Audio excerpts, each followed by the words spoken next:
méandre, ça serpente. Et nous serpentons comme des anguilles. Qu'est-ce que sont ces méandres? Ce sont les méandres de l'histoire occidentale, qui parfois sont effectivement torrentueuses. En ce moment, c'est torrentueux. Karl Polanyi, en 1944, écrivait « Un torrent d'événements s'abat sur le monde. » Ça s'appelle l'Occident. Et le marché. Et ce torrent, ça peut devenir comme, c'est ce que dit, comment s'appelle-t-il, le chanteur de Toulouse, là. Nougaro, à propos de la Garonne, c'est un torrent, dit-il, un torrent. Ce torrent, de temps en temps, il peut y avoir des chutes. Vous voyez le Niagara, c'est un grand fleuve. C'est un grand fleuve, comme ça, puis d'un seul coup, il y a une chute. Le fleuve peut aussi déborder, et dans les inondations, les saumons prennent des chemins de traverse. Vous avez présenté ça dans le premier cours.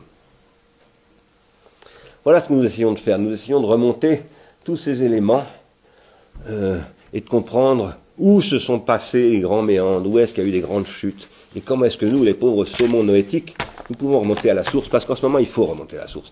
Et vous verrez, je crois que je n'aurai pas le temps de vous le montrer aujourd'hui, mais bientôt, que Sigmund Freud parle de saumon. Et j'ai découvert ça ce matin, à 11h20. Et c'est un texte de Freud que je lis depuis aussi longtemps pratiquement que La République, c'est-à-dire depuis plus de 30 ans, bientôt 35 ans, qui s'appelle « Au-delà du principe de plaisir », qui est un texte absolument fondamental, un texte génialissime. Eh bien, je n'avais jamais vu que Freud y parlait de saumon. Évidemment, il ne dit pas les saumons, mais il parle des saumons, qui remontent à la source. À un moment donné, ils sont obligés de remonter à la source. Je vous lirai ça. Peut-être pas aujourd'hui, peut-être même pas cette année, mais je vous le lirai dans ce cours. Alors, ici, je dois faire une digression. Là, je ne suis pas sûr que j'arrive à boucler aujourd'hui. Enfin bon, on va voir. Je vais faire encore une digression. J'arrête pas de faire des digressions. Hein.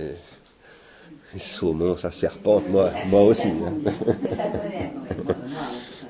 Je suis obligé encore de faire une digression. À partir de ce qui, dans Phèdre, est comme une descente du ciel.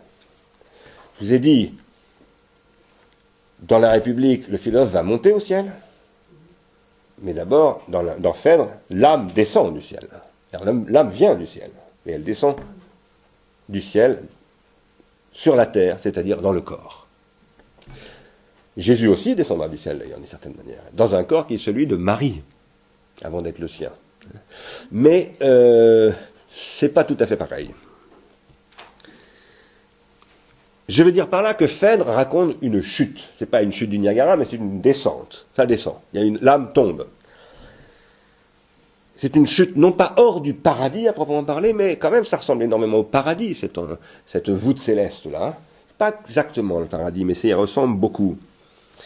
Et ça va conduire, cette chute, qui se produit dans Phèdre, à une ascension qui se produit dans la République. Et bien, je vous rappelle que la chute, dans le christianisme, c'est la crucifixion, qui est suivie d'une ascension. Parlant d'ascension du philosophe, je ne vous parle pas de l'Everest. Quand je vous parle de l'ascension philosophique, je ne parle pas de l'Everest. L'Everest, voilà l'Everest. Il a fasciné 14 000 alpinistes. 14 000 personnes, depuis 1950 et quelques, depuis 1950, sont montées sur l'Everest.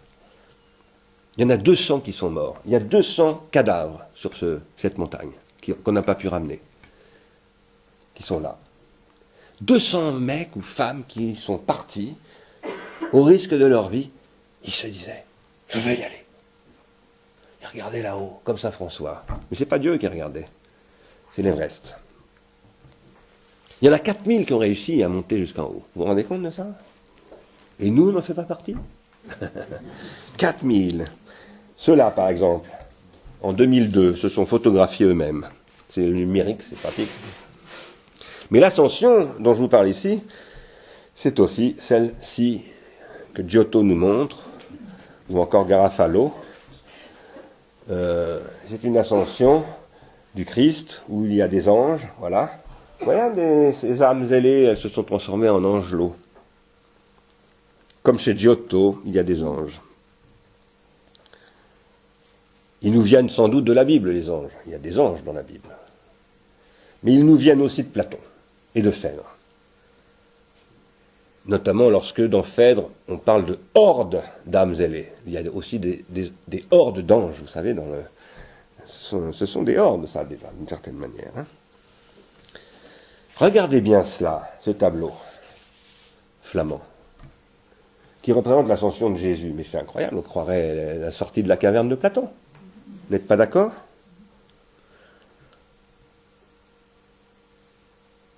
L'opposition de la grotte au ciel, qu'on voit dans la caverne de Platon, qui fonde toute vérité. Ah non, j'ai perdu quelque chose, excusez-moi. C'est un problème. Si. L'opposition du ciel et de la terre, de la grotte et du ciel, fonde chez Platon une opposition, une séparation de la terre qui est devenue essentiellement souterraine. C'est-à-dire que les gens qui vivent sur la terre dans la République vivent dans un souterrain, dans une caverne. Et du ciel, qui va devenir dans le christianisme le ciel où montera Jésus. Et là, c'est Jésus qui monte au ciel. Mais dans la République de Platon, c'est cela. Ce qui se joue dans la République, c'est l'installation de ce que, en grec, on appelle le chorismos, que la théologie chrétienne commente beaucoup d'ailleurs. Chorismos, qu'est-ce que ça veut dire ? En grec, ça veut dire séparer ou séparation. D'un seul coup, il y a une séparation qui s'opère entre le ciel d'un côté, le monde divin, la terre de l'autre, le monde qui va devenir bientôt diabolique, infernal. Le monde du péché. Et ça se prépare dans la République de Platon, avec cette opposition qui apparaît pour la première fois chez Platon entre d'un côté le mensonge, l'erreur, les ténèbres de la grotte, et de l'autre côté la lumière sur la terre, d'au-dessus de la grotte, où le philosophe peut faire son ascension, qu'il escalade d'ailleurs. Alors revenons un tout petit peu, je suis toujours dans ma digression, à l'ascension de Jésus. Donc vous savez donc qu'elle fait suite à la résurrection, à la résurrection qui elle-même fait suite au sacrifice, à la crucifixion. Ce que montre ici Hans Memling. Je voudrais aborder à nouveau ici la relation entre platonisme et christianisme. Et pour citer quelqu'un, c'est pas tout à fait habituel chez moi, qui est un religieux britannique qui s'appelle le père Robert Barron. Qu'est-ce que dit Robert Barron ? Dont je suppose qu'il est un chrétien de l'église anglicane. Voilà ce que dit Barron. La fête de l'ascension du Seigneur, dont l'église célèbre à la fin de la période dont l'église, j'ai fait une faute de traduction, que l'église célèbre à la fin de la période de Pâques, est difficile à expliquer à beaucoup de nos contemporains. Jésus serait passé sous une forme corporelle de ce monde au ciel ? Demande le père Barron, l'air dubitatif. Nous, les modernes, ne croyons plus à ces fadaises. Son corps ne serait-il pas toujours dans un endroit identifiable au sein du système solaire ou de la galaxie, ou avec nos lunettes astronomiques, etc. Nous ne croyons plus à ces histoires ridicules qu'il y aurait un autre monde au-delà de la voûte céleste. La question ici, c'est le rapport entre le ciel et la terre. Et Barron nous dit que cette question, elle vient d'abord du judaïsme, évidemment. C'est dans la Bible que apparaît cette opposition. Mais, ajoute-t-il, même si elle nous vient du judaïsme, cette opposition, elle vient du judaïsme par le platonisme. En ce qui concerne ciel et terre, la plupart d'entre nous sommes grecs, dit-il. Que nous le sachions ou pas, dans nos schémas de pensée. Nous avons tendance à mettre en place, à la manière des anciens philosophes grecs, une assez forte dichotomie, chorismos, entre le matériel et le spirituel, entre le royaume de l'apparence et le royaume de la réalité vraie. Réalité vraie, c'est quasiment une expression de Platon. Ça veut dire réalité des idées, réalisme des idées. Entre la terre éphémère, c'est-à-dire le devenir, et le ciel permanent, l'être. Si nous sommes spirituellement esprits, nous avons tendance à penser que le salut est une évasion de ce monde, etc. etc. Donc le philosophe s'évade de la caverne, Jésus monte au ciel, etc. etc. Ces condamnations du monde ont beaucoup plus à voir avec Platon qu'avec la Bible, ajoute Barron. L'ascension de Jésus est un voyage non pas à un autre endroit, mais dans une autre dimension. Il est source d'inspiration, puissance et direction, etc. Cette inspiration, ça nous fait revenir à Platon au début. Ion inspirait, l'inspiration poétique, etc., etc. Alors vous me voyez citer un prêtre, et certains vont se régaler, vont pouvoir dire, vous voyez que ce Stigler est un crypto-chrétien. On vous l'avait dit. D'autres me soupçonnent d'être un crypto-communiste. Je vais citer quelqu'un d'autre, qui est aujourd'hui décédé, Bernard Dubourg, auteur de l'invention de Jésus, qui dit « Bien des chrétiens aujourd'hui croient à l'immortalité de l'âme, comme le faisaient jadis les Grecs, sans se douter qu'une telle croyance n'a rien à voir avec les mentalités du christianisme primitif, néo-testamentaire, ni d'ailleurs avec le judaïsme ancien. » Alors j'insiste sur ce point pour que vous compreniez bien une chose, c'est que ce qui se joue dans Phèdre, c'est l'invention de l'immortalité de l'âme. Et ça ne vient ni du judaïsme, ni du christianisme. Mais c'est Platon qui a influencé l'interprétation du christianisme par des chrétiens tardifs, qui eux-mêmes se sont mis à interpréter le judaïsme dans ce sens-là. Mais d'ailleurs, il dit, jadis les Grecs disaient cela, mais ce n'est pas les Grecs, c'est Platon qui dit ça. Ce n'est pas les Grecs ne croient pas à l'immortalité de l'âme. Ils croient à la revenance, ce n'est pas la même chose. Oui. J'en ai un de retard. Ah oui, excusez-moi, voilà, c'était ça. Ça, c'était Bernard Dubourg. Alors,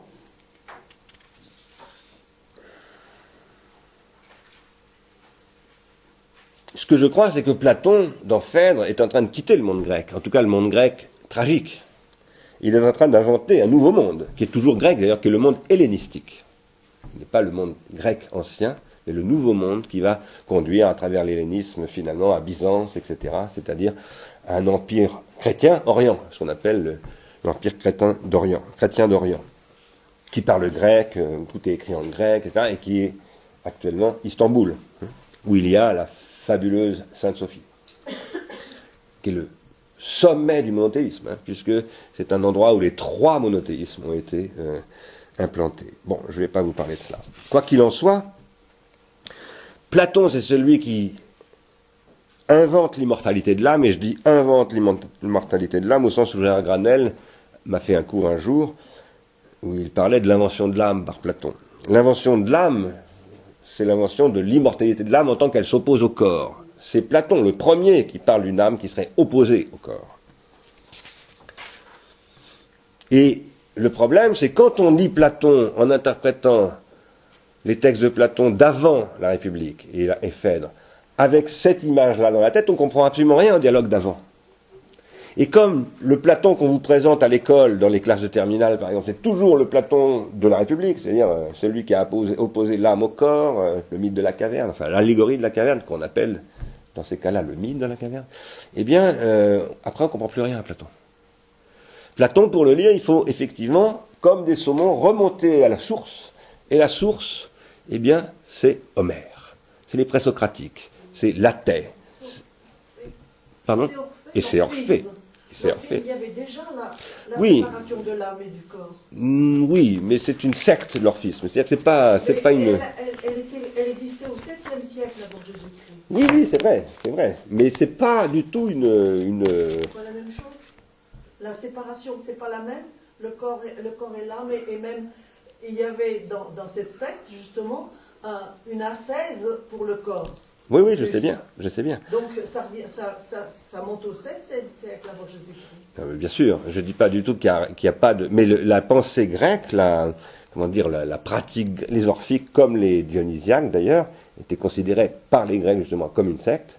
C'est-à-dire qu'ils étaient combattus, eux-mêmes combattaient la cité grecque.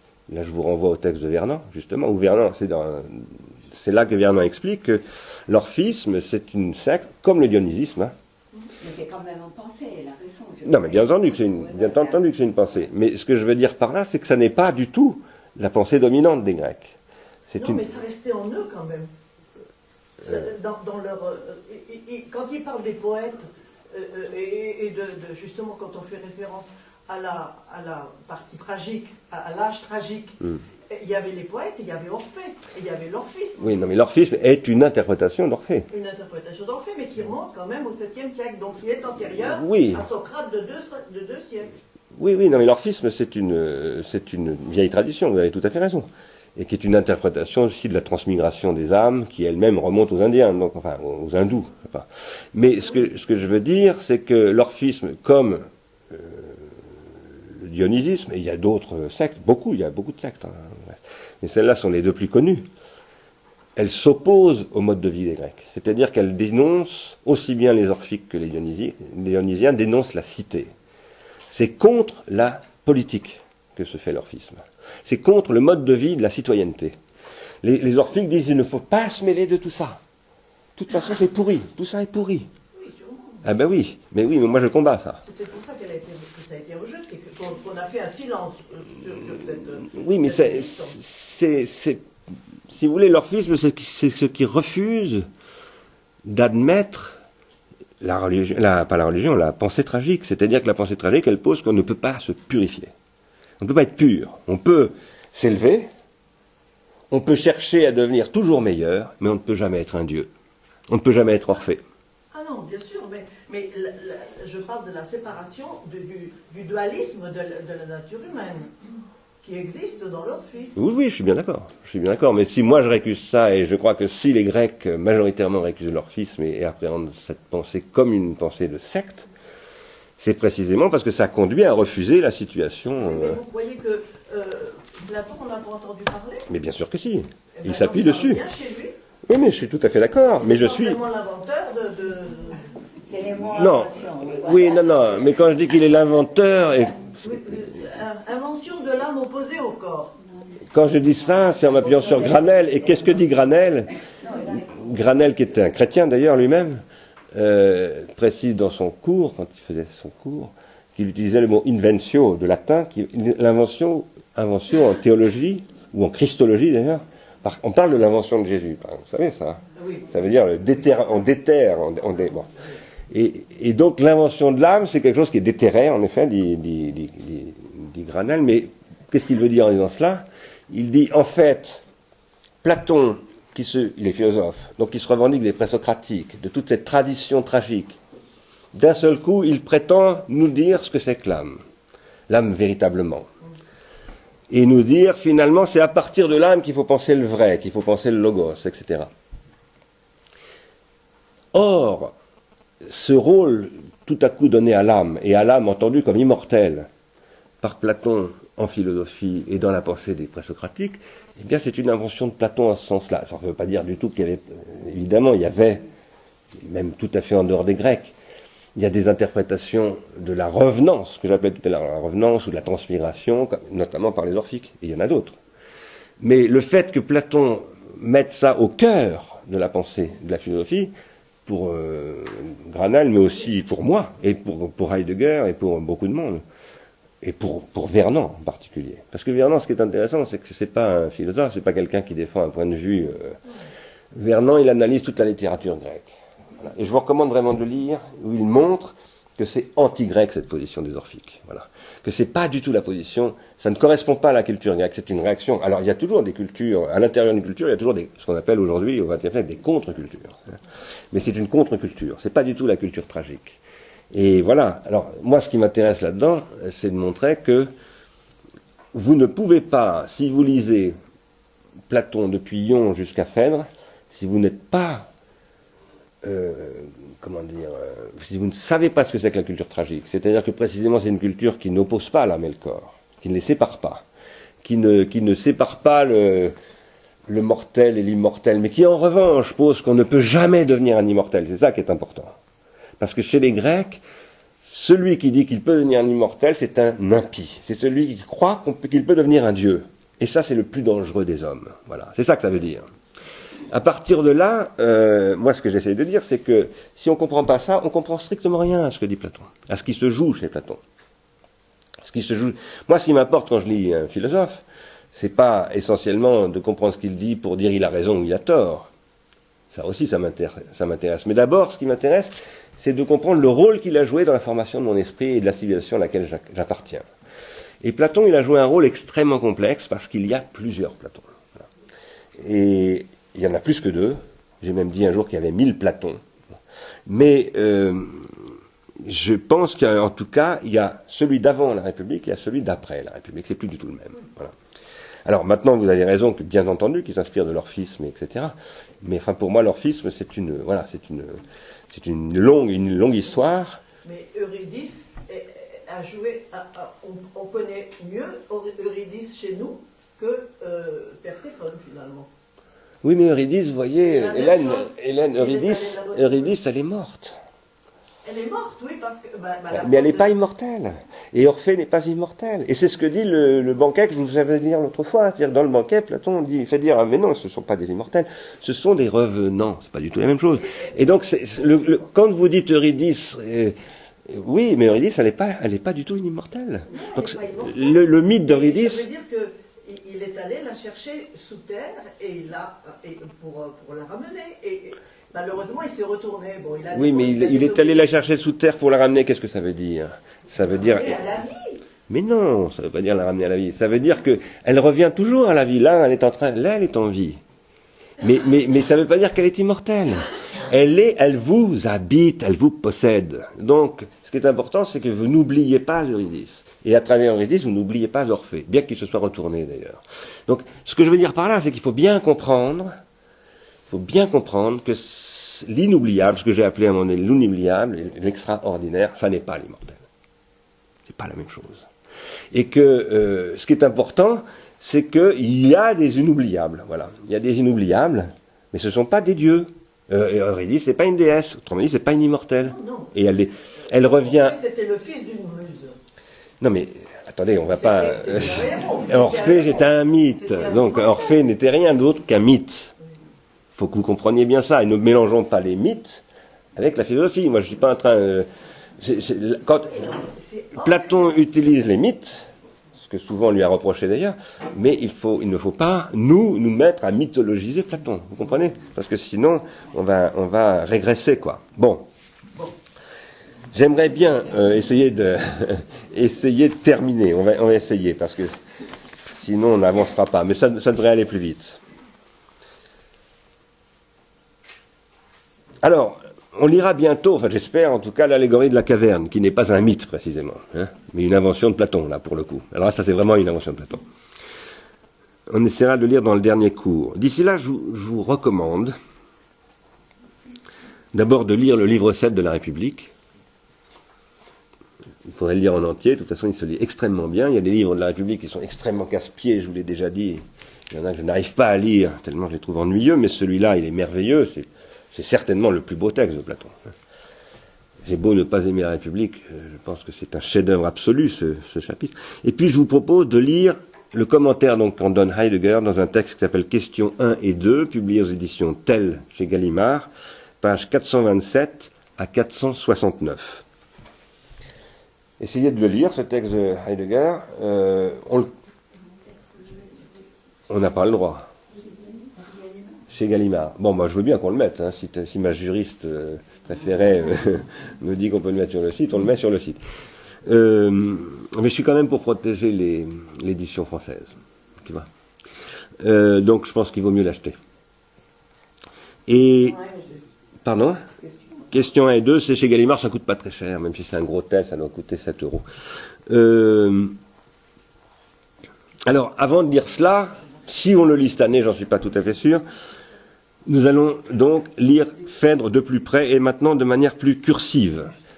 Et nous allons lire Phèdre dans 2 moments. C'est pour ça que ça va prendre plus de temps que je ne prévoyais au départ, d'ailleurs. On va lire de près en essayant de décortiquer ça, presque en faisant de la chirurgie ou de l'entomologie, c'est le cas de le dire, l'allégorie de l'âme ailée. Je dis c'est le cas de le dire, c'est comme si on déployait les ailes de la cigale ou je ne sais pas quoi. Il sera question d'ailleurs de cigale. Et puis dans Phèdre, on lira aussi le mythe de Teute et la question de l'écriture et du pharmacone. Et ce passage du mythe de Teute, c'est donc là où Socrate raconte comment l'écriture a été inventée, pourquoi l'écriture est un pharmacone, etc. C'est le passage 259c à 279c. Et là, on rentrera dans la question du pharmacone selon Platon. Alors, avant cela, voyons. Vous avez le courage encore de tenir 20 minutes? Ouais. Voyons ce que nous dit Phèdre à propos de l'âme ailée. Et voyons pourquoi cette allégorie qui poursuit, mais en les transformant de façon radicale, les questions qui ont été ouvertes dans Ion, dans Ménon et dans le banquet, comme je vous le disais tout à l'heure, apparaît nécessaire à Platon. Pourquoi tout à coup Platon trouve nécessaire de reprendre toutes les questions du banquet, quasiment, et de complètement les renverser? Qu'est-ce qui fait que ça devient indispensable pour Platon? On va essayer de comprendre ça. Compliqué. Nous avons vu que le but, j'avais parlé de ça dans le cours précédent, il y a longtemps maintenant, fin novembre, ou début décembre, nous avions vu que le but de Phèdre est de comprendre pourquoi et comment l'âme, qui savait tout à l'origine, autrement dit qu'il y avait un savoir d'avant sa propre naissance, un savoir qu'on serait tenté dans un langage moderne de dire inné, n'est-ce pas? Et on aurait tort, parce que le mot inné n'a aucun sens en grec. L'inné, c'est le contraire de l'acquis. La question de l'inné et de l'acquis n'apparaît qu'avec Darwin et avec Lamarck, c'est-à-dire au début du XIXe siècle. Ça n'a pas de sens de poser inné et acquis chez les Grecs, bien entendu. Ni même d'ailleurs à l'époque de Socrate, ça n'a encore pas de sens. De Descartes, je veux dire. Et lorsque Chomsky parle de Descartes comme un penseur du savoir inné, ça ne veut rien dire. Ça n'a aucun sens. Pour qu'il n'a pas compris ce que c'est que la philosophie. Ce savoir n'est pas inné, Kant dira qu'il est transcendantal, c'est-à-dire qu'il n'est pas produit par l'expérience. Donc le but de Phèdre, c'est de comprendre pourquoi l'âme qui savait tout à l'origine, c'est ce que dit Ménon, ensuite oublie tout. Voilà. Pourquoi est-ce qu'elle oublie? Qu'est-ce qui fait qu'elle a oublié? Parce que Ménon disait elle a tout oublié, mais il ne disait pas pourquoi. Le dialogue Ménon, dans le dialogue Ménon, Socrate disait l'âme a tout oublié, mais il ne disait pas pourquoi elle a tout oublié. Et donc le but de Phèdre, c'est de comprendre pourquoi elle a tout oublié. Qu'est-ce qui fait que tout à coup elle a tout oublié? Et qu'est-ce qui fait que du coup nous devons dialoguer ensemble pour nous ressouvenir, et pourquoi aussi l'amour nous donne accès à cette souvenance, à cette revenance, à cette réminiscence du juste, du beau et du vrai. C'est ça l'enjeu.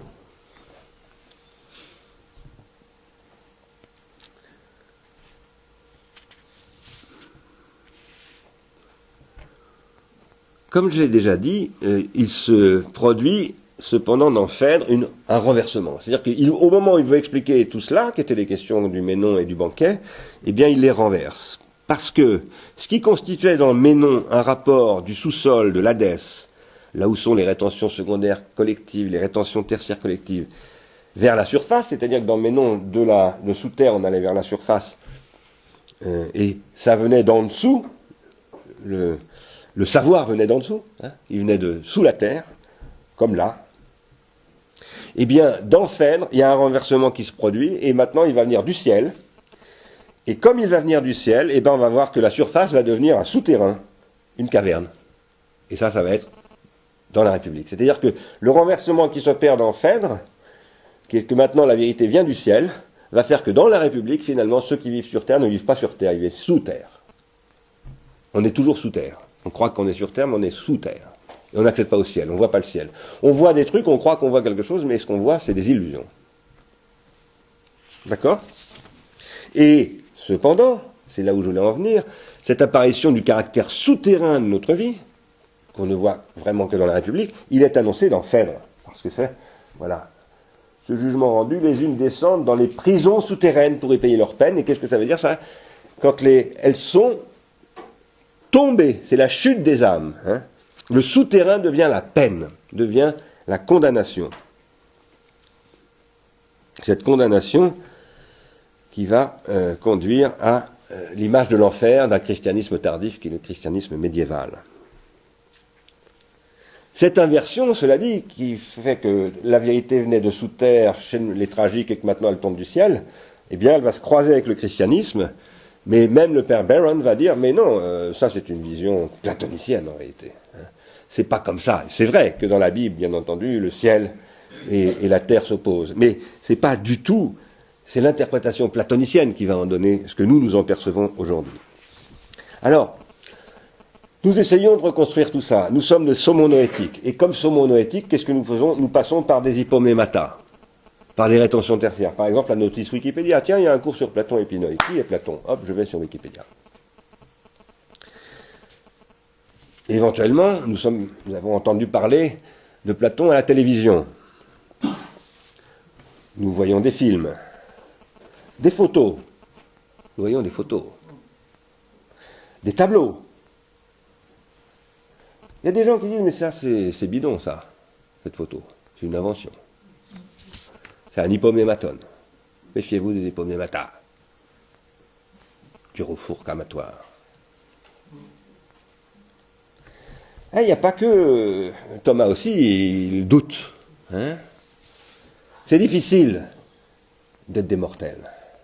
On doute tout le temps. Même un apôtre comme lui, il veut toucher la blessure du Christ. Sorti de son tombeau, il dit, mais tu es vraiment le Jésus-Christ? Nous passons donc par des tableaux. Celui-ci est magnifique, c'est un Caravage. Nous passons par des livres imprimés, par des manuscrits. Ça, c'est le manuscrit du Phédon. Par des hypomnématas au sens strict. Ça, c'est une tablette, ça, où les écoliers écrivaient. C'est une espèce d'ardoise. C'est une tablette de cire, de cire. Nous passons par des sculptures, des sites archéologiques, des objets fabriqués. Nous remontons à travers les hypomnématas, tout le courant dont je vous parle. Et ce faisant, en lisant le cours, à travers ces pharmacas, nous essayons de dénouer, de démêler les nœuds qui se sont formés dans ce que j'appelle les 1000 Platons. Que l'histoire a simplifié en un Platon. Et Platon lui-même a voulu devenir un seul Platon. Je pense que dans Platon, dans la République, Platon veut devenir un seul Platon non interprétable de 36 000 manières. Il veut qu'on l'interprète comme il s'interprète lui-même uniquement. Nous expérimentons à chaque pas que la philosophie, c'est très difficile de la lire et de l'interpréter, parce qu'elle passe, nous sommes obligés de passer, même si nous ne sommes pas chrétiens, par le christianisme, par l'islam aussi, par lui par exemple, qui est un extrêmement grand penseur, qui s'appelle Averroès. Ce torrent immense du temps de l'histoire philosophico-théologique,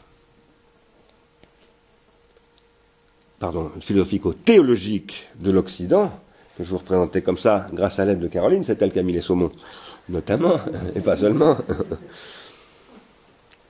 Ce sont à la fois le monothéisme et la pensée grecque qui l'ont façonné, mais nous devons le décomposer, nous devons voir comment il est constitué, de quoi il est constitué. Dans un torrent, d'ailleurs, il y a de l'eau, il y a des cailloux, etc. Et il est constitué non pas de molécules d'eau, ce torrent, il est constitué de traces.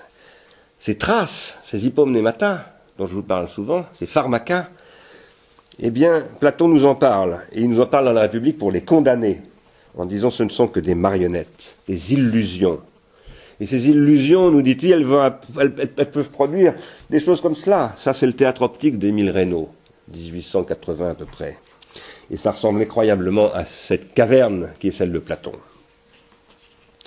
Nous sommes condamnés aux rétentions tertiaires. Nous ne pouvons pas, même lorsque nous avons affaire à des photographies d'Auschwitz, des gens peuvent les contester. Je ne vous ai pas montré les terribles photographies d'Auschwitz que vous connaissez. J'en ai marre de montrer des photos déprimantes, mais vous savez de quoi je parle. Remontant ce flux, pour aller dans ce cours vers ce qui n'est plus la source, dans ce cours-là, le cours. C'est drôle, c'est un cours aussi, hein. Un cours d'eau aussi. Nous allons dans ce cours essayer d'aller vers quelque chose qui n'est plus la source. Phèdre, ça n'est plus la source. Lyon, c'est la source. Hippias mineur, c'est la source. Mais Phèdre, ça n'est plus la source, ça vient 20 ans après le début de la source. C'est une rivière, Phèdre. C'est un méandre, une petite rivière. Et d'ailleurs, vous avez peut-être remarqué, dans Phèdre, il y a une rivière qui s'appelle l'Ilissos. Donc 20 ans après Ion, 10 ans après Ménon, peu de temps après le banquet, peut-être quelques mois, nous disions que Platon revient à la mystagogie, aux prophétesses, aux prêtres, à Dodone, à Sibylle. Et il affirme contre le sophiste Lysias que le délire qui saisit l'amoureux est d'origine divine. Bon. Mais ce qui change ici par rapport à Ion, comme par rapport au banquet, c'est que le délire divin, ce que le délire a de divin, le divin, autrement dit, désormais vient d'en haut, c'est-à-dire du ciel. C'est-à-dire que le délire vient effectivement de l'Olympe. Alors l'Olympe est effectivement dans le ciel. Mais le délire qui venait nous posséder comme athées dans les textes qu'on a étudiés l'an passé en particulier et encore dans le banquet, c'est quelque chose qui venait de la revenance des esprits revenants. Ça venait du souterrain. Maintenant, ça vient du ciel. On l'avait vu tout à l'heure. Même s'il est encore fait appel à Perséphone, car juste là, quand pour venger de vieilles offenses les dieux, etc., là, les vieilles offenses, c'est Perséphone. La déesse offensée, c'est Perséphone. Il est toujours question de Perséphone. Mais le souterrain va devenir l'enfer. L'enfer au sens où il va devenir cela, à l'époque, à la fin du Moyen-Âge et au début de la Renaissance. L'enfer de la punition. Ce qui apparaît dans Phèdre de Platon, c'est la transformation de la honte en culpabilité. C'est la transformation de ceux qui avaient honte d'avoir offensé Perséphone et qui étaient les mortels, condamnés de toute façon comme tous les mortels à vivre dans l'Hadès. Jamais ils n'iront dans l'Olympe. Un mortel ne peut pas aller dans l'Olympe. C'est inconcevable. Eh bien, maintenant, Platon dit, non, finalement, la vérité vient d'en haut, du ciel. Et dans la terre en bas, c'est l'enfer des coupables. De ceux qui vont être condamnés, ils n'iront pas au ciel, ils iront là-bas. Certains uniquement de manière transitoire, ça s'appelle le purgatoire, et d'autres à jamais. Ceux qui sont les damnés. Ça, ce renversement, c'est ce qui va conduire à la production de ce que Nietzsche appelle le ressentiment. Et c'est pour ça que Nietzsche accuse Socrate d'être le père du ressentiment chrétien, du ressentiment occidental et philosophique, dont il dit ensuite que le christianisme va en être la généralisation. Moi, je ne vois pas les choses exactement comme cela d'ailleurs. Mais je pense qu'en revanche, Nietzsche a raison de dire que c'est chez Platon que s'engendre quelque chose qui est de l'ordre d'un ressentiment qui n'existait pas chez les Grecs du tragique. Et que va se cultiver la culpabilité, la culpabilisation même des âmes. Pourquoi faire? Pour instaurer un ordre, pour faire respecter une loi qui est la loi divine d'ailleurs, la loi des 10 commandements. Je vous dis cela, je suis très conscient de la gravité de ce que je dis là. C'est grave ce que je dis là. Et je ne le dis absolument pas contre le christianisme ou contre les religions. Simplement, je le dis après Freud. Après Freud, nous savons, nous ne pouvons pas ne pas savoir que la culpabilisation conduit toujours au crime.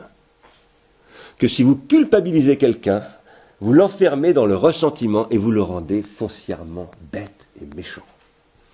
Et que ce qu'il y a de noble, la grandeur, c'est de sortir de la culpabilisation pour aller vers la responsabilité. Les coupables ne sont pas responsables, ils craignent la punition, ça n'a aucun rapport. La question n'est pas de cultiver la culpabilité, c'est de cultiver la responsabilité. C'est pour ça que je suis casse-pied comme ça, Hélène, avec la lecture à la lettre des textes et sans en perdre l'esprit. Je pense que l'abandon de l'esprit tragique, ça a été l'abandon, c'est ça que veut dire Nietzsche, mais c'est aussi ce que dit Freud, je crois, même s'il ne le dit pas sous cette forme-là, ça a été l'abandon de quelque chose qui n'était pas dominé par la culpabilité. Alors vous allez me dire, mais si, au contraire, Freud dit exactement que tout a été dominé par la culpabilité dans l'Occident. Oui, c'est vrai qu'il dit cela. Mais en même temps, Freud sait très bien que l'Occident, tout n'est pas occidental. Par exemple, Freud sait très bien qu'au Japon, il n'y a pas de culpabilité. Et je le dis parce que j'ai posé la question à des amis japonais, où je vais quelques fois, et notamment à des gens qui font de la psychanalyse au Japon. Il n'y a pas de coupable au Japon. Ça n'existe pas, la culpabilité. Par contre, il y a des fantômes. Et oui, c'est une civilisation, il y a toujours des fantômes. Et on croit aux fantômes au Japon. Quand je dis qu'on croit aux fantômes, on ne croit pas aux draps dans les châteaux hantés. Non, les fantômes, c'est la revenance de ce que décrit par exemple Didier Dumas, un psychanalyste, dans un livre qui s'appelle L'ange et le fantôme, où il dit, dans une psychanalyse, vous voyez venir des fantômes. Et vous voyez qu'en fait, ces êtres-là sont très vivants, Hélène. Ils ne sont pas immortels, mais ils sont vivants à travers ceux qui leur survivent. Voilà. Ils reviennent à travers eux. Et pas forcément comme une hantise et une damnation, pas au sens d'une damnation, mais comme souvent ce qui apporte la force au contraire aux vivants. Alors, ce qui va se jouer dans Phèdre, et qui va se réaliser, ça commence dans Phèdre et ça ne s'accomplit que dans la République. C'est pour ça que nous sommes à une charnière, c'est très compliqué, nous sommes contre ces deux dialogues. J'arrête pas de vous parler de la République sans que nous la lisions vraiment. C'est un renversement considérable, où tout à coup, des choses qui étaient inséparables, la passion et la raison par exemple, l'être et le devenir, l'âme et le corps, le synchronique et le diachronique, eh bien deviennent opposés, la terre et le ciel deviennent opposés. Tout à coup, Platon, qui avait dit pour contrer l'aporie de Ménon, c'est-à-dire pour lutter contre le scepticisme et le cynisme, qui avait dit, mais oui, d'accord, je veux bien, c'est une réminiscence, mais on va se référer à Perséphone, qui dit que les âmes reviennent, qu'elles sont immortelles, effectivement, même ce mythe le dit. D'un seul coup, il dogmatise cette position, c'est-à-dire qu'il en fait une théorie et une affirmation positive, c'est-à-dire qu'il en fait quelque chose d'absolument certain, la base même de sa pensée. Et ça l'oblige, parce que c'est absolument contradictoire avec toute la tradition grecque, ça va l'obliger à faire des acrobaties telles qu'il va totalement opposer tout ce qui jusqu'alors était composé. Ça va conduire à l'opposition du sensible et de l'intelligible. D'un côté, Descartes le dira plus tard, il y a les sens qui me trompent, et de l'autre côté, il y a l'esprit qui me permet d'avoir raison. Ça va conduire à l'opposé de l'être et du devenir. Alors, d'un côté, il y a l'être qui est vrai, et il y a le devenir qui n'est qu'une illusion. Ça va conduire aussi, on le verra quand on lira l'année prochaine la République, à l'opposé du diachronique et du synchronique. Il y a le diachronique, c'est-à-dire ce qui est la singularité idiomatique, la diversité, etc., qui est trompeuse, illusoire et dangereuse, ce que Platon appellera oi polloi, la multitude. Et puis il y a l'un, l'unique, le vrai, qui est complètement synthétique, qui est synchronique, et qui conduit à quoi? À l'ordre de la cité, absolument rigoureux de la République, qui est un ordre stalinien, pour ne pas dire pire, et qui est un ordre absolument qui dénie à tous ceux qui ne sont pas philosophes la possibilité de dire quelque chose d'intéressant. Parce que c'est à ça que ça conduit la République. Et ça, c'est très, très dangereux et très inquiétant. Aujourd'hui, nous ne pouvons pas continuer à penser avec Platon pour 1000 raisons. Ne serait-ce qu'au point de vue scientifique. L'opposition de l'être et du devenir, au moins depuis le début du XIXe siècle, ne tient plus du tout d'un point de vue scientifique. La théorie thermodynamique, c'est la remise en cause radicale de cette opposition de l'être et du devenir. Donc le devenir n'est pas le contraire de l'être, c'est le mode d'être de l'être, si je puis dire. C'est la façon dont l'être est, et l'être est dans le temps. C'est ça qui était d'ailleurs à l'arrière-plan de l'œuvre majeure de Heidegger qui s'appelle Sein und Zeit, être et temps, où l'être n'est que dans le temps. Autrement dit, le synchronique n'est qu'en se diachronisant. Toutes ces oppositions vont conduire dans la République à finalement postuler que la philosophie doit être constituée par un ensemble, une espèce d'escouade de gardiens. Des gardiens qui vont prescrire de l'extérieur aux citoyens ce qu'ils doivent penser. Et ça, c'est absolument contradictoire avec ce que dit Platon au début. Vous savez bien, Platon dit aujourd'hui, au début, il dit « on ne peut penser que par soi-même ». Mais à partir du moment où le philosophe décide qu'il va dire à ceux comment ils doivent penser, ben ça conduit le philosophe, où je suis passé moi, à là, ça nous ramène là. Le berger de l'être, c'est une expression de Heidegger, le berger de l'être. Hein. Mais le berger de l'être, oui, il a tendance à mettre... s'il prend les autres pour un troupeau, il se considère soit comme le berger, soit comme le chien du berger. Moins qu'un chien même. Alors, on va voir, dans le prochain cours, on va rentrer vraiment dans la bête, là. On va voir comment l'âme est constituée d'un attelage, où il y a un cocher et des chevaux qui sont ailés. Voilà les chevaux, et voilà le cocher. Vous avez vu, il a un fouet. Bon, il y a toutes sortes de cochers, et toutes sortes d'attelages, d'ailleurs. Ce qui m'intéresse, c'est qu'il y a 2 chevaux. Et je pense que la question, fondamentalement, c'est le 2. Je vous l'ai dit en commençant. 2 ailes pour voler. 2 chevaux pour l'âme ailée. Qu'est-ce que ce 2 ? Quelle est l'histoire du 2 chez Platon ? Chez Platon, ça commence par 2. Il faut être 2 pour dialoguer, et on pense en dialoguant. C'est dans le dialogue qu'on peut penser. Eh bien, on va voir le 2 se transformer petit à petit. Et par rapport à ce passage, qui est un long passage, c'est le début là d'un long passage sur la manière dont se constitue l'économie dynamique de l'âme, si je puis dire. Dynamique, je veux dire comment l'âme se déplace, comment elle est mise en mouvement. Elle est composée donc par 2 chevaux, conduits par un cocher. Ce qui est derrière la question de ces 2 chevaux, c'est la question de la dialectique,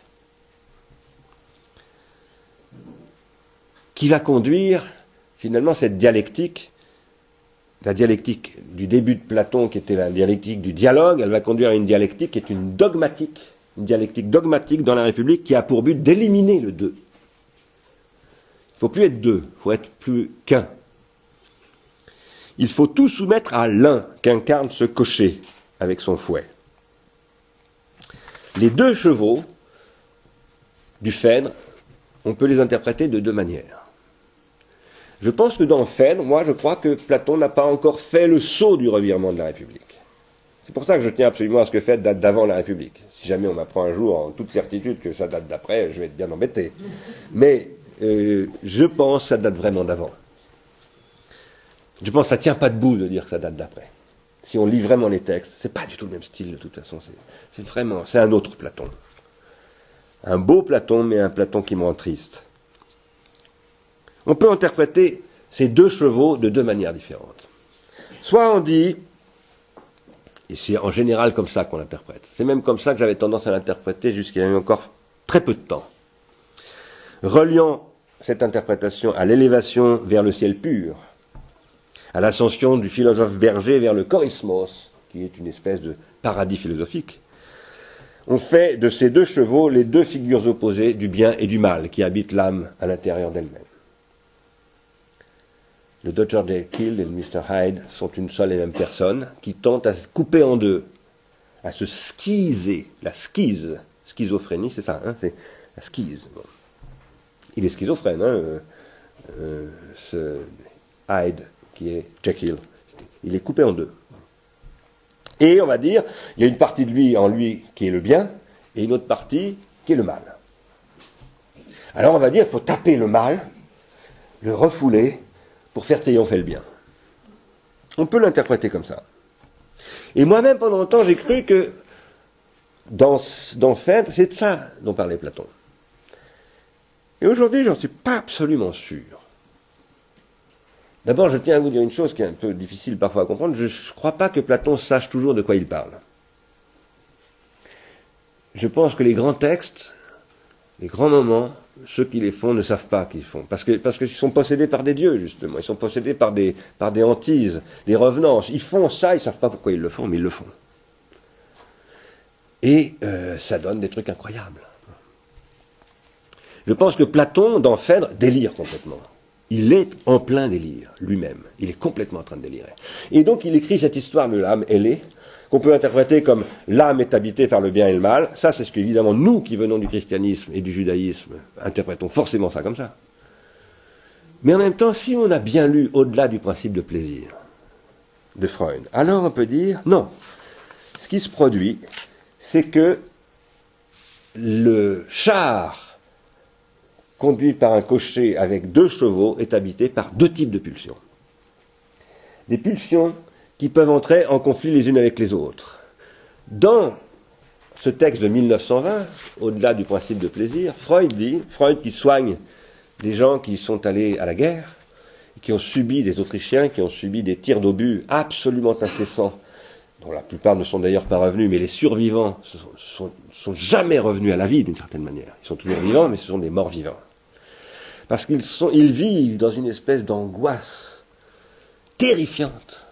Ils n'arrivent plus à revivre. Voilà. Ils n'arrivent plus à être là. Ils sont plus présents. Ils sont pris dans une mélancolie insondable. C'est pas seulement d'avoir vu tous leurs amis mourir, etc., mais c'est qu'ils ont vécu de tels chocs qu'ils ne peuvent plus remonter.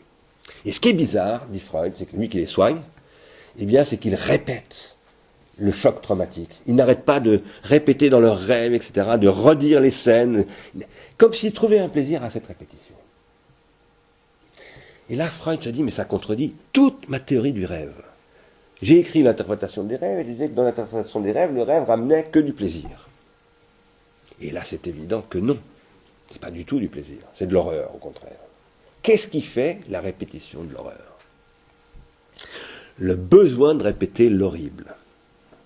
Ou pas forcément l'horrible, mais disons le déplaisir, d'une façon générale. Voilà la question que se pose Freud dans ce passage. Et il dit, il y a des pulsions isolées ou bien des éléments pulsionnels qui se révèlent incompatibles dans leur but avec d'autres pulsions. Et là, il a distingué deux types de pulsions, ce qu'il appelle les pulsions érotiques et les pulsions du moi.